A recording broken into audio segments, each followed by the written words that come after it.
Hi, everybody. It's Dr. J. Just signing on quickly to give you a couple of tips for the final project.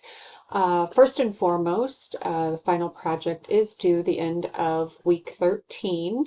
After many years of teaching, I have taken student feedback, and I typically always have a final project or a final exam due a couple of weeks before the end of the semester. Students have told me over the years that that makes the last couple weeks of the semester a lot less chaotic. And I also try to be sensitive to the fact that we have some students that are taking classes on campus as well as online. And campus-based students, uh, when they take their final exam is dictated. It's always the last week of the semester, and so things can get pretty busy. So this backs it up just a couple of weeks. We'll still have some assignments due the last couple of weeks of the course, but your final project will be done and out of the way the end of week 13. This assignment, at this point in time, as we're nearing the end of the semester, we have talked about strategic planning in a broad sense. We've talked about strategic planning, project planning, putting together a communication plan.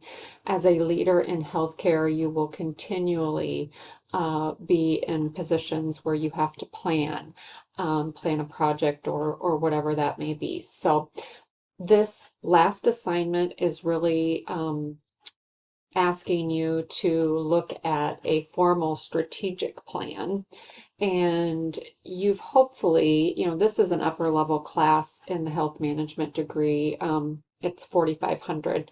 So now it's time to apply what you've learned, not just in this class, but in your other classes. Hopefully, in several of your classes, strategic planning has come up, project planning, and those kinds of things, because this shouldn't have been the first class where you talked about strategic planning.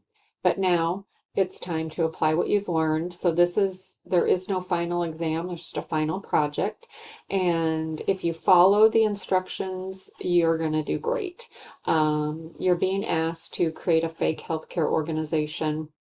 And ideally, that organization would align with your career interests. We have students in this class, some that want to work in a hospital setting, some that want to work in a nursing home setting, some that maybe are going to work on the health insurance side of things.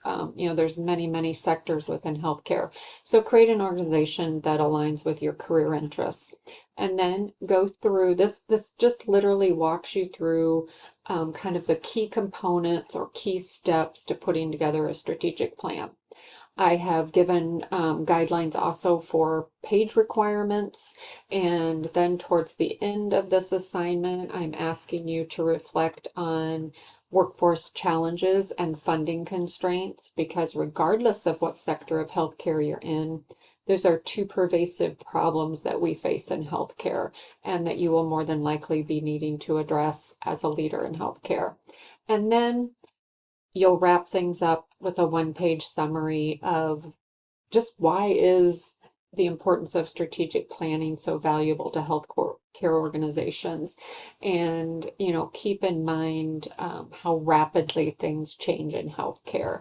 And, we have we're one of the most highly regulated industries in the country. So, really reflect on why this process is so important to you as a leader in the healthcare. So I think that's about it. As always, I'm here if you need me. If you have any questions, please send me an email. And otherwise, I look forward to reviewing your final projects very soon. And good luck. I know you'll do great.